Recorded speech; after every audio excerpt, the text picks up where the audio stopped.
Novak Djokovic was deported from Australia at the start of the year but will be allowed to return for the 2023 Australian Open. Novak Djokovic has been told that his ordeal in Australia at the start of the year has likely extended his career, giving him an advantage over rivals Rafael Nadal and now retired Roger Federer as he looks set to play long enough to break the biggest records in the sport. The world number 5 has already learned that he will be allowed to return in January after being deported on the eve of the Australian Open 10 months ago. Djokovic's unprecedented 2022 season finally drew to a close on Sunday as he lifted a record-equaling 6th ATP Finals trophy.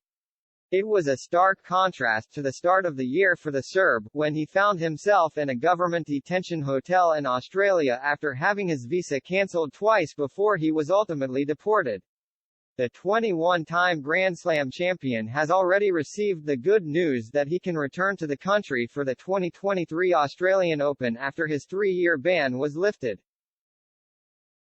But he has now been told that he has, emotionally, been able to extend his career after what happened in January, even if it left him with a lack of matches across best-of-5 sets.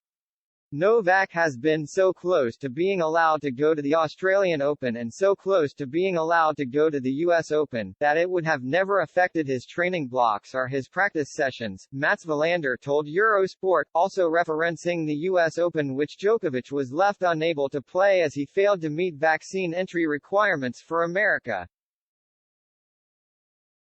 And I think because he wasn't allowed to go, I think obviously physically it might be a tough thing for him to play 5 sets, 7 matches, but he can deal with that.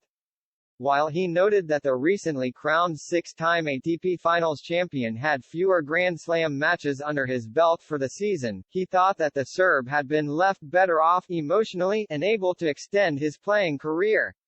The retired former world number 1 continued, but emotionally,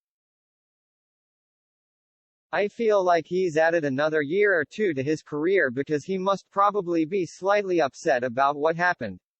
But obviously Novak understands completely what it is that happened and there's nothing you can do about it.